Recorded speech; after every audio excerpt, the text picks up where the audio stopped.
Hey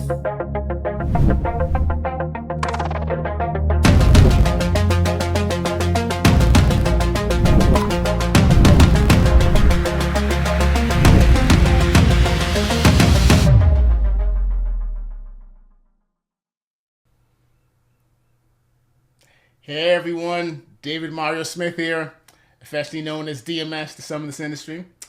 And so today we have a very interesting and special guest and discussion topic that I think is critical for every organization to be aware of and to engage in and with. So in today's competitive business landscape, right, and challenging economic climate, many enterprises are facing difficult decisions regarding their budgets, right? Enterprises are constantly looking for ways to increase profitability and enhance their enterprise value. They want to increase EBITDA and operational capital. But how? How they go about that is very important. And so I can't wait to have today's guest get into this topic for us and share his experience and insights. So with that, let's introduce today's guest. Today, we have, is he there? Let me see. Hold on. Get him in here. I'm back. There he is. We have Blake Wetzel, CEO of AIQ. Welcome, Blake. Thank you, David. Thanks for having me. Awesome. So Blake, please introduce yourself and tell us a little bit about your background. Be great to get to know you a little bit. Great. Blake Wetzel, CEO for AIQ, or Auction IQ is our formal name is. Been in the tech industry for 25 plus years.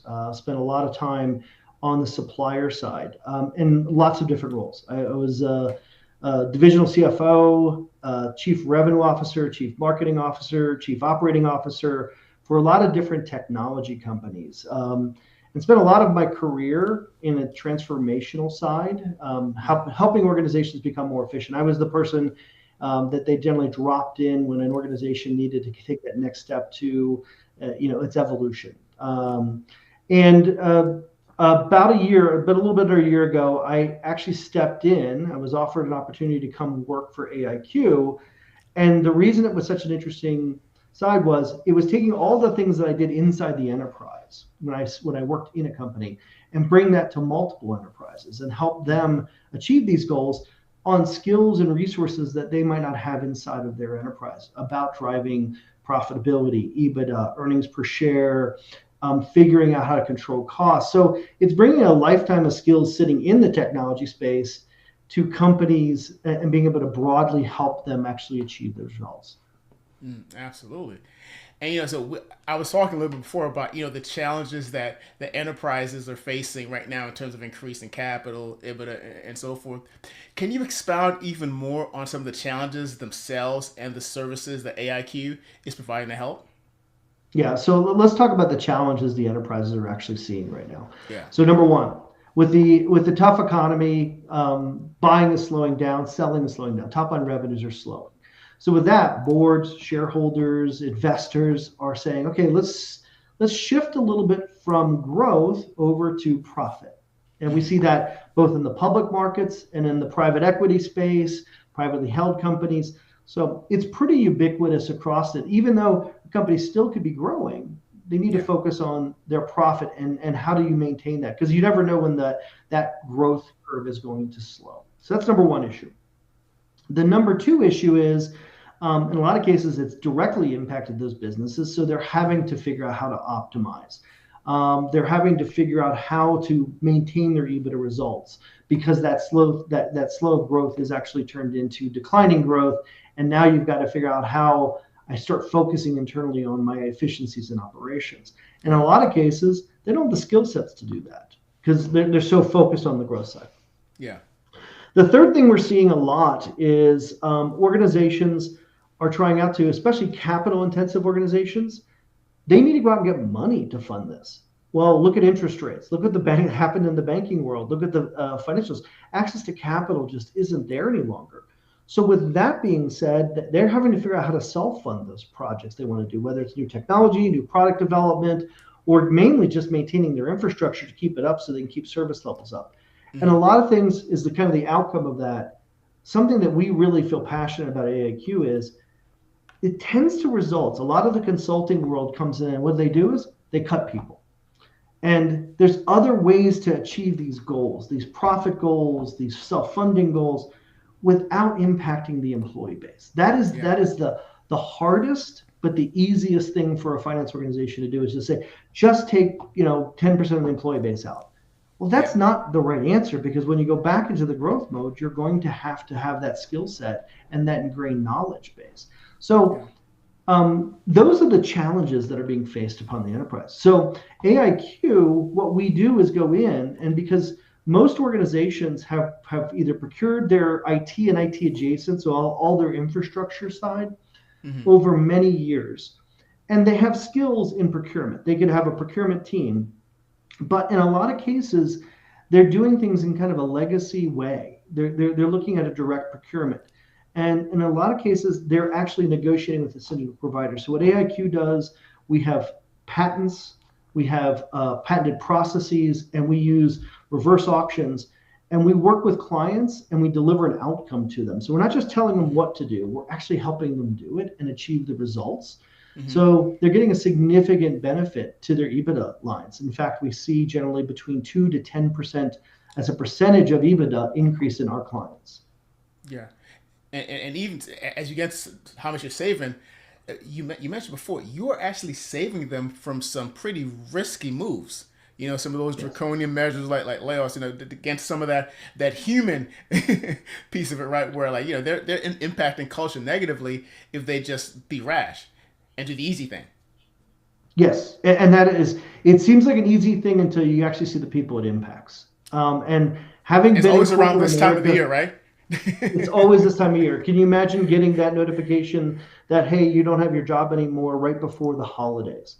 Yeah. That's a tough thing to do. Whether it's impacted you as an individual, or it's impacted people around you, I think we've all experienced that.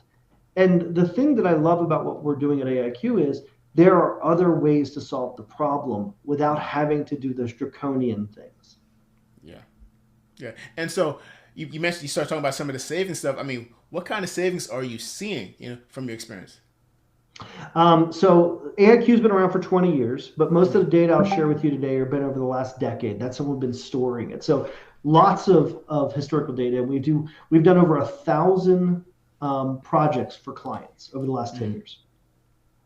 Our average savings, and most people are not going to believe this, but it's a reality. It's been tested. I'm a recovering finance guy, so I've tested these numbers, is 44%. So we've reduced their IT and infrastructure. That could be anything from hardware, laptops, servers, to software, SaaS applications, to business process outsourcing, to telecom, to mobility, the entire gamut, over 100 different areas of IT and IT related spend. So things like that. So I say IT related because it could impact printing costs and billing costs. Those things they intersect with the IT infrastructure. So over the last decade, we have averaged for our clients 44% reduction in that spend, and just think that as a percentage. But let's put it in real numbers. Over those engagements in the last 10 years, we have saved our clients $500 million in annual spend. Wow. The enterprise value, back to the public company, private company, and how you're transacting, we've actually been able to track our projects to create $7.5 billion in enterprise value for clients over those last 10 years. So you think about that, that's a huge impact to the enterprise. And what we're seeing now is those clients, as we actually are getting more and more exposed to larger and larger clients, that $500 million is growing exponentially for us, because we see this opportunity. And it's interesting, as I remember as an analyst, right? One of the jobs that I would do is RFP review, and my direct target audience were IT leaders and CIOs, right? And what I'm saying is, I think sometimes when we talk about this topic, people tend to just focus on maybe CFOs and finance leaders, but what you're talking about goes across C-level, CIOs and so forth, and other business leaders. Yeah, as CIOs, COOs. So just think about those impact how you're actually handling your calls, or you're interacting with your clients. Product, the people who are building the products. But you're right, the CIO, and we like working with the CIOs because we're not trying to force a non-technical decision down their throat through a finance change. We're trying to partner make that bridge between the finance organization and the IT organization and have them both at the table to get the right decision for them. So this is not purely a cost structure. In a lot of cases, it's getting to the right platforms, getting to the right sizing, and exposing data that neither the CIO or maybe the CFO has had access to. Yeah. But also change the how you're doing the procurement. And you brought up the RFP, and I smile every time I hear somebody bring up RFPs. I've done too many RFPs in my career. Yeah. The challenge is they're very time intensive.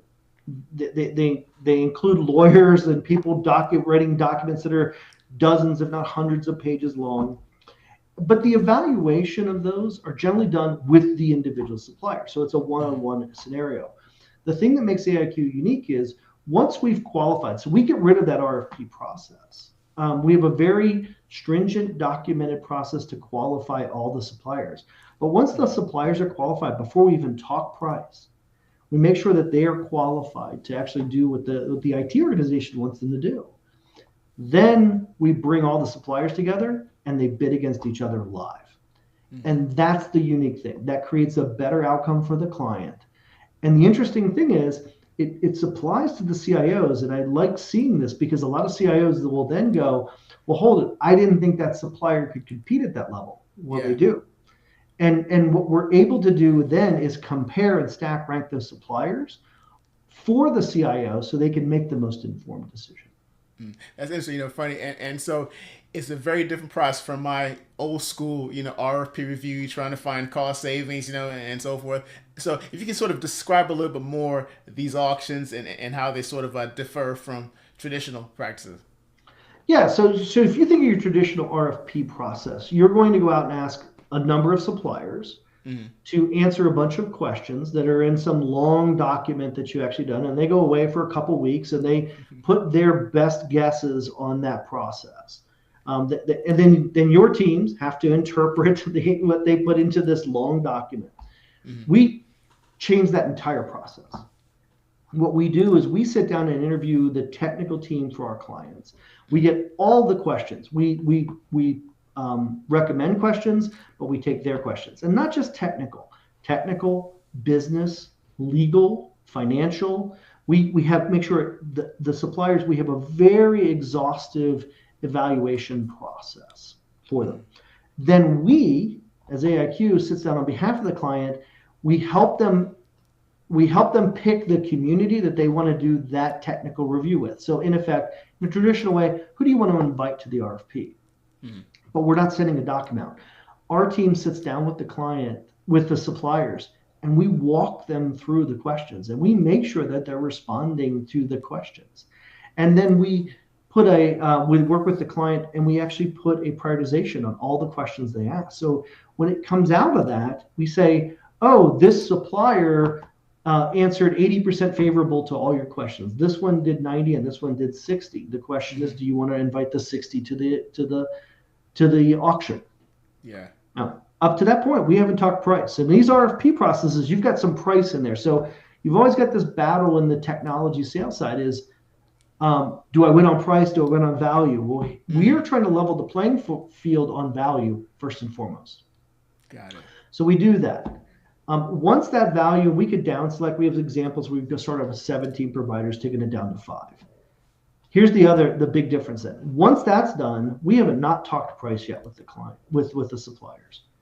Then we create an auction, 2 weeks, a live auction. The suppliers know there are other suppliers in that. They actually can see the auctions in most of the cases. And they'll know their supplier 1, 2, 3, 4, 5, 6. Yeah. Over a 2-week period, they're actively bidding against each other. They are constantly seeing, they're not seeing who the other suppliers are, but they're actually seeing that they are ranked third, they're ranked second. So they're seeing their ranking. Oh, I see. They're seeing their ranking and they're seeing where they stand. Now, the question is do they want to win on price? Now, everyone kind of says, oh, you're just trying to get them down on price. Yeah. In less than 20% of the cases, does our client pick price? It's usually somewhere in the middle because we actually do both the qualities and the skills and the capabilities of the platform and the price. Yeah. But I will share this one statistic. We measure these on all of our auctions. We had one auction we were running, and that auction was kind of inactive for the first probably week and a half. In the last hour, there were 76 bids across 5 suppliers. It got busy. It got active. And the prices were fine. And what you actually see is, oh, I might be an incumbent and I don't think I need to lower my price. But now all of a sudden, I've seen it. The other suppliers are out there bidding me much lower. Yeah. Can I retain the business? So they're having to make those decisions. So we generally see, and then from there, we don't make the decision for the client. We actually just present all the data. Here's what their qualitative score was. Here's what their quantitative score was. Help you make the decision of what the right platform. And then that could include things like migrations, what it's going to be, mean to disruption of the business. There's a ton of that activity. Yeah. So we laid all that out for the client. Yeah. I'm saying it's interesting because you're talking about incumbents. So I would love to hear some sort of the dynamics there, because I can imagine an incumbent who's been in industry for years, now has a young upstart, competitor. And all of a sudden the clients realize that, wow, we've been maybe overpaying for the service, right? And oh, completely. And we see this all the time. The interesting thing is we have a statistic. Over 80% of the time, our clients don't even have to move incumbents. Yeah. Because the incumbent thought that they had a market position. They might not have done a good job of negotiating. Whether the client didn't do that or the incumbent, and they couldn't really rationalize what the market was. And that's the beauty of what our market is, because it's not just a price point, it's a market. We're creating a marketplace. So we can tell within a very short period of time how far a client is out of market in their evaluation. So we actually do a free evaluation for them before we even kick off, because we want to make sure that we can add value to our clients. Yeah. So all of that, but you are right. We see some incumbents that have historically overpriced their clients. Maybe they were an early entrant or had a great technology, and now some new technologies have come into play in the market. Well, it opens up a whole new dynamic inside that marketplace. You can go through any kind of technology, SD-WAN providers, unified communications providers, contact center platforms, video conferencing calls, all of those things. Those are technologies that have been developed over the last 10 years, but now the markets have gotten very active in great new technologies and suppliers. In a lot of cases, the clients don't know that. They can't keep up with all the suppliers in these markets. That's what we do for them. We help them bring the real market together and bear for them. Absolutely. So for all my former clients who I've done RFP reviews for, I am sorry, there was a more exhaustive way to do this. And so to give you a number, Dave, I will tell you a great number and statistic that we've actually looked at over our decade. So if we compare like for like, same products, and we do direct negotiations for our clients too, you will get 2.6 times the savings out of what our process is versus a traditional direct negotiations. We've seen that empirically. And it's purely because you create, number one, a thought of, hey, I might lose this client in the incumbent, but you also have new entrants and very competitive new entrants into the market. Just think where Zoom was 20 years ago. They didn't exist.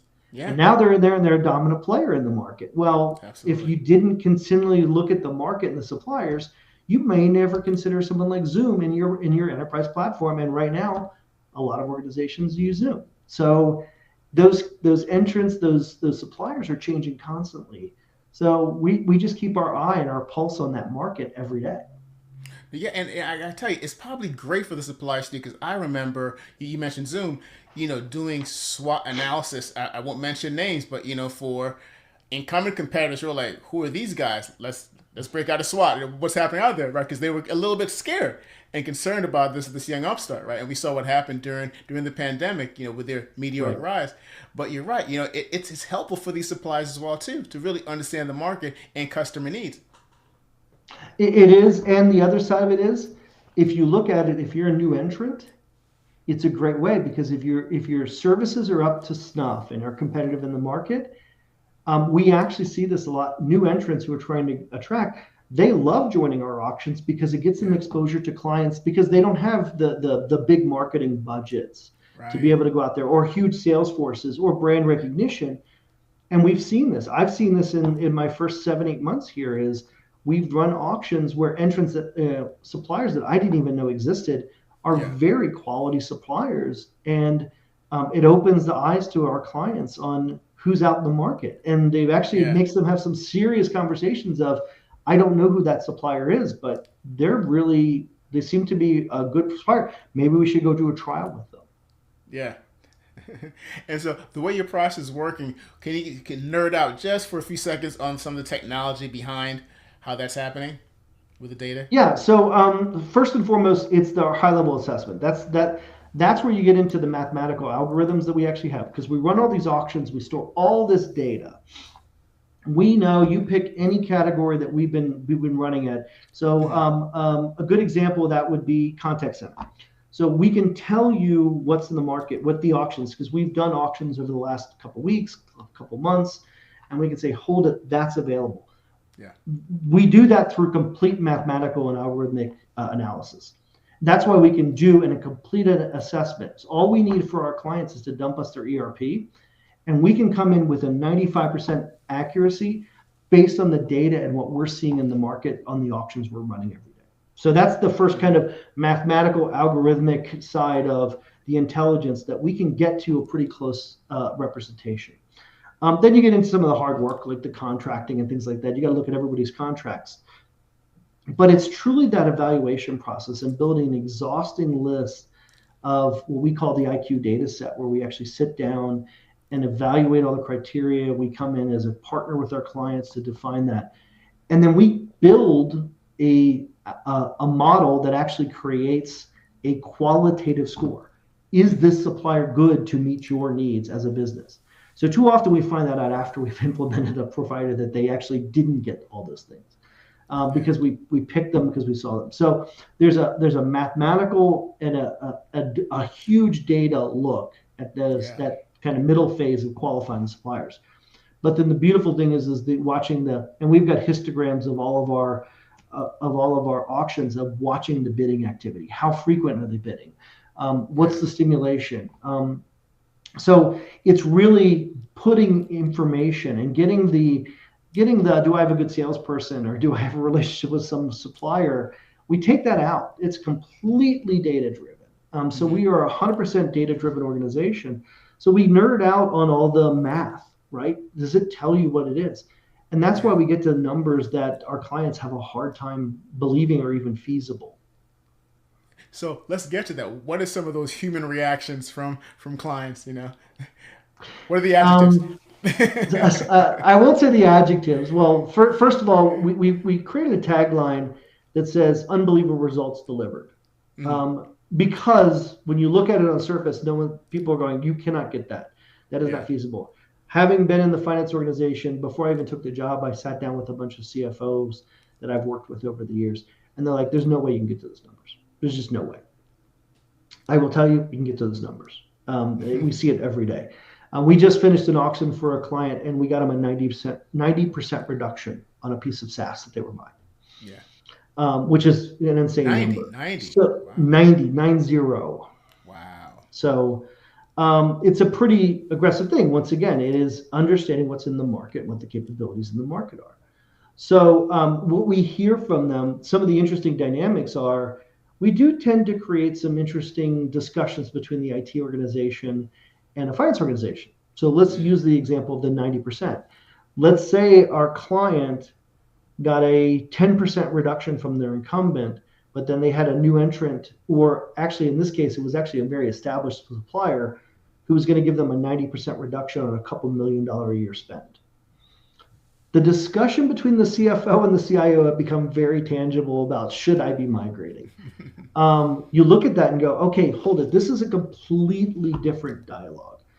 So you do end up, kicking some, stirring some pots inside the organizations because they don't believe it. And a lot of times, the other thing that ends up happening is, we see this a lot with IT organizations they don't believe that it's actually feasible. And then all of a sudden we go out and produce a number. And they start having questions. They start poking deeper and deeper into the analytics. Didn't think that was possible. Not trying to poke at anybody, whether it's procurement or IT and their buying practices. It's just it's a part-time job for the IT organization to buy this stuff. So in a lot of cases, it's not their fault. It's just this is not what their professionals are doing. Yeah. So what we tend to do is create an opportunity for them to see what's out there.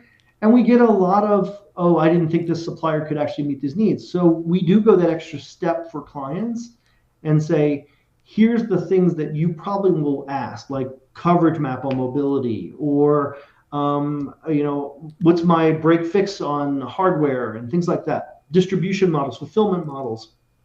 We get on that level with clients. Yeah. So it gets into some very good operational conversations, and you start having some really meaningful operational discussions, and also strategic. Should I be collapsing this? Do I want this technology in my platform?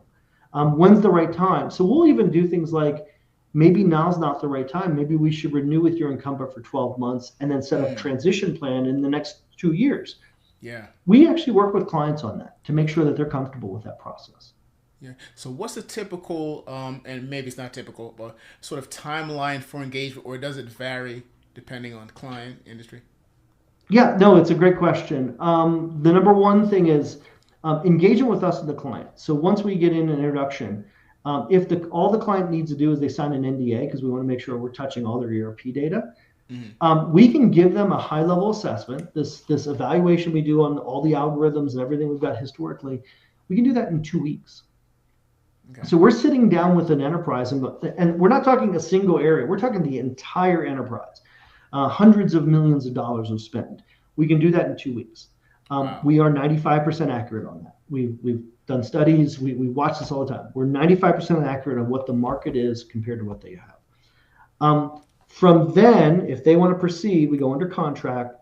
It generally takes about 12 to 13 weeks, all the way. And we go all the way to the point of having them delivered an executable contract from the supplier that they choose. So that takes about 13 weeks. So you're talking about a relatively short period of time. Yeah. And in some areas, like you get into some more commodity purchasing, that could take as little as 6 to 7 weeks. That's pretty cool. And man.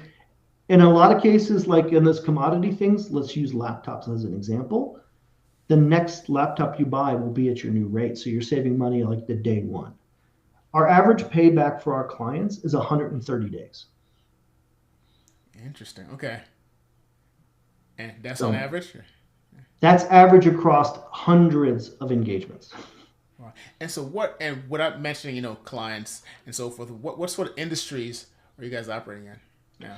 It's really not industries. So, well, the only thing I'd say is if any industry that has a tech-centric infrastructure. So it could be SaaS companies, could be in the medical profession.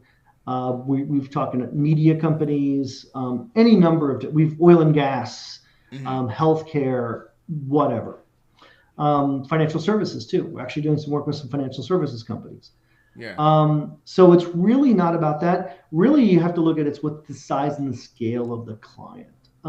So generally, we try to say if the client's got over $100 million in spend, we could probably get help. If you start getting below that, their individual spends are going to be so small that the market's not going to be responsive to what that is. So it's not really built for the small business. It's really built for the enterprise. Yeah. But what we actually can do in some cases is we will do pocket projects on specific spend areas for the client just to be able to do it. And sometimes that's direct negotiation, or sometimes that is, hey, this is a small enough spend, but it's enough for somebody to go out and we've seen the market in there. So we'll be very candid with the client. We'll go and say, this is a good area or not. And we'll even get into the client in that first level of saying, we've looked at you and you're pretty much at parity with the best in class in market. So there's no sense in that bringing us on that. So we'll be very candid on that. So I love it because it's very data driven, and it's whatever the data leads to, and that's how you make your decision. All right. Yeah, and the other thing I will add, it's beyond just data driven. We like to use the term, it's the atomic level data driven. So we're getting down to, okay, if you're buying mobility, how many iPhone 13s versus 14s do you want? We're saying how many laptops do you need that have, this much RAM versus this much RAM. Circuits down to the single location. What is Yeah. the circuit you need in that? What's your speeds and things like that? When we get into telecom.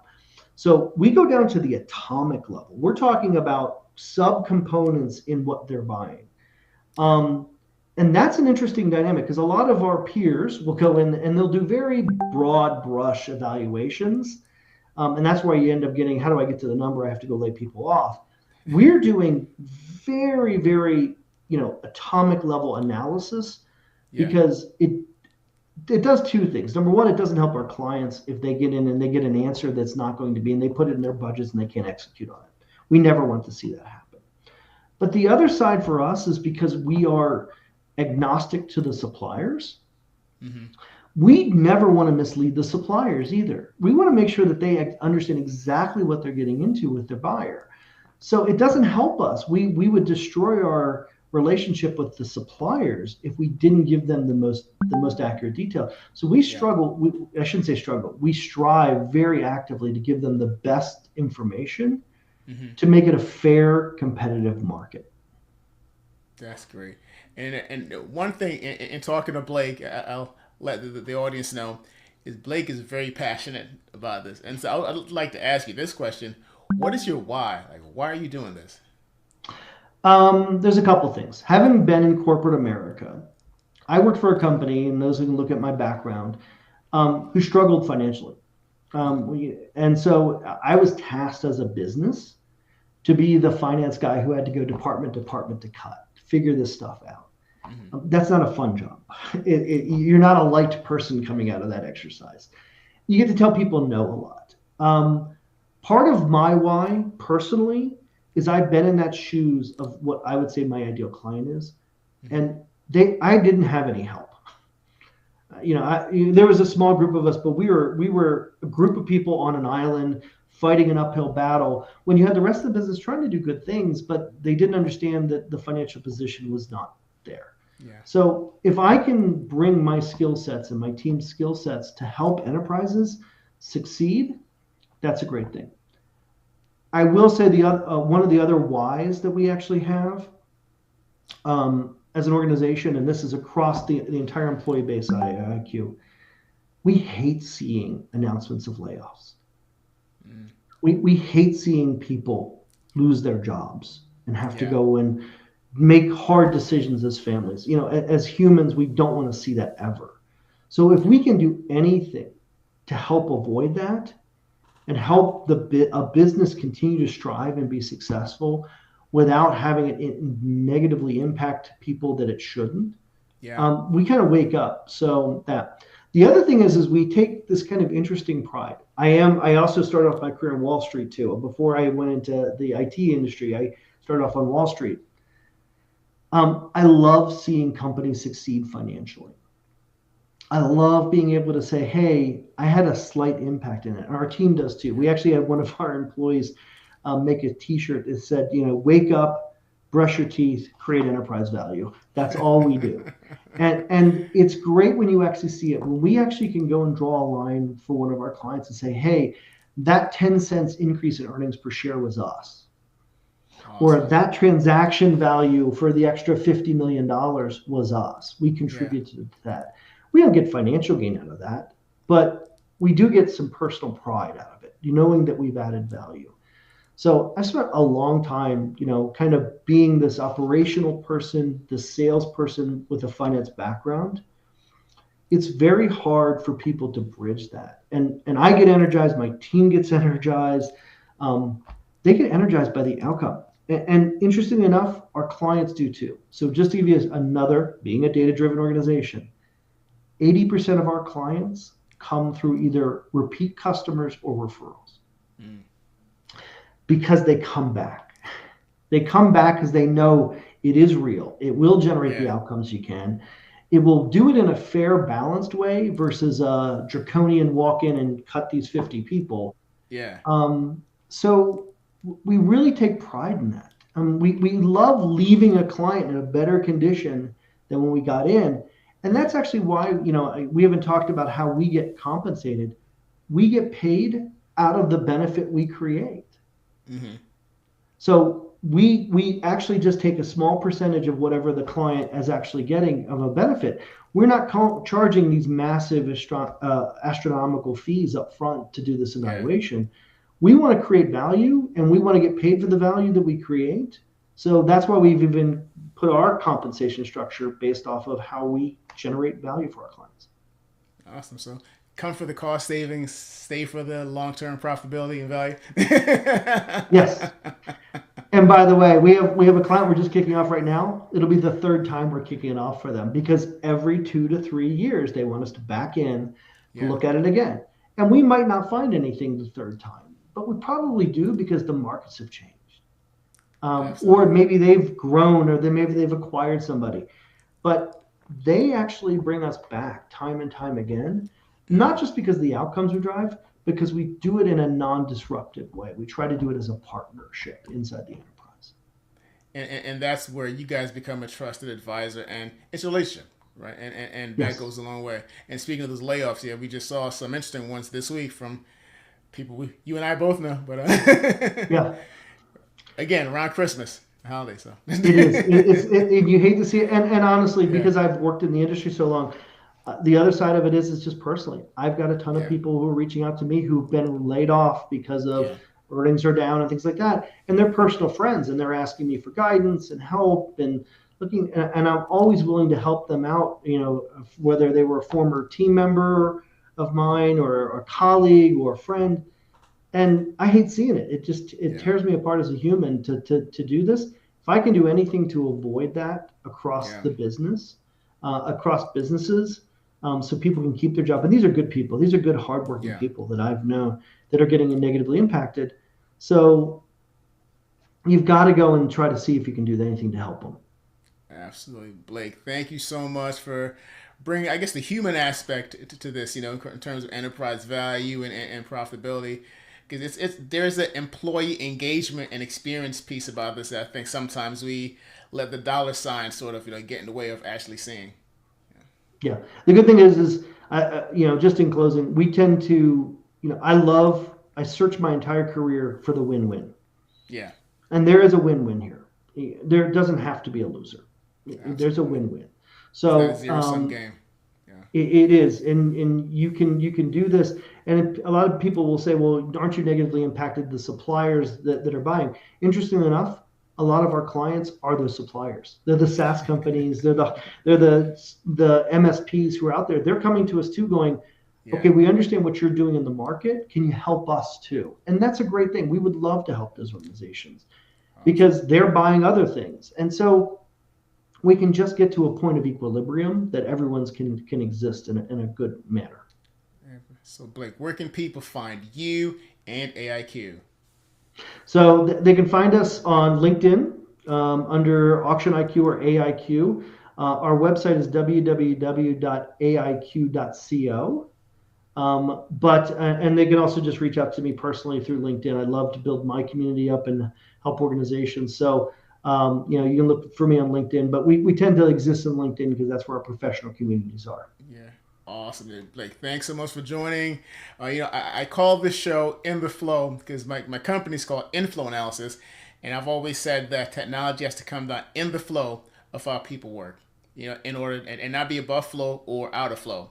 It has to be how people are actually working. And I think this discussion is just about that. What's in the flow of how people are actually wanting to create value and how they're working.